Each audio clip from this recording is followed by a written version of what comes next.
Hello, আসসালামু আলাইকুম viewers, কেমন আছেন সবাই? আশা করি সবাই ভালো আছেন। সবাইকে সানমুন পিজন লফটে নতুন একটি ভিডিওতে স্বাগতম। চলে আসলাম নতুন একটি টপিক নিয়ে। যেহেতু মল্টিং টাইম চলতেছে, তো কিছু কথা না বললেই নয়। এই দেখেন মাশাআল্লাহ আমার নর কবুতরগুলা সব সুস্থ সবল আল্লাহর অশেষ রহমতে এবং ফিট আছে। নিচে কিছু কবুতর মস্তিতে দেখেন, নিচে কতগুলা কবুতর। এখন কিছু করার নাই, মস্তিতে এমন থাকবে। এবং আমার নরের যে ধাপটিটা একটু গ্যাদারিং হয়ে গেছে বেশি, যেহেতু নরের সংখ্যা একটু বেশি, তো সেই ক্ষেত্রে একটু গ্যাদারিং হয়েছে। এটা কিছু করার নাই। কবুতরগুলোকে মল্টিংয়ের সময় প্রপার প্রোটিন জাতীয় খাবারই দিতে হবে। প্রোটিন জাতীয় খাবার হিসেবে আমি কবুতরের জন্য স্পেশালি রাখতেছি ছোলা, পপকর্ন, মুগ, মটর, রেজা, গম, বাজরা, হালকা পরিমাণের ধান ও হালকা পরিমাণের তিসি কবুতরের পায়খানাটা টাইট রাখে, যার কারণে আমি হালকা পরিমাণে দিই।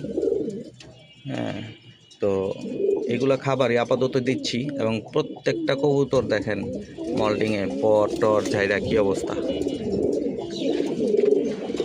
মাশাআল্লাহ, এখানে নর কবুতরগুলো ছিল এবং আমি আপনাদের সবার উদ্দেশ্যে এখানে মাদি কবুতরগুলো দেখাই। এই যে মাশাআল্লাহ দেখেন মাদি কবুতরগুলা, নর এবং মাদি মস্তিতে পুরা টকবক হয়ে আছে।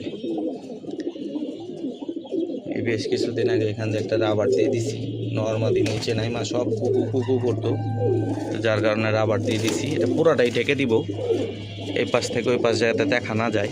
তো সময়ের কারণে আসলে করতে পারতেছি না। সারাদিন প্রচুর রোদ থাকে, আর বিকালে বেলা বাচ্চাগুলো ছাড়ি, যার কারণে বিকালবেলা করা সম্ভব হয় না। সকাল ছাড়া কোনোভাবেই পসিবল হচ্ছে না।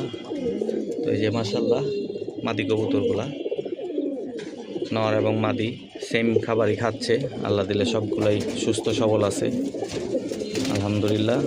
আল্লাহ পাকের কাছে লাখো কোটি শুকরিয়া।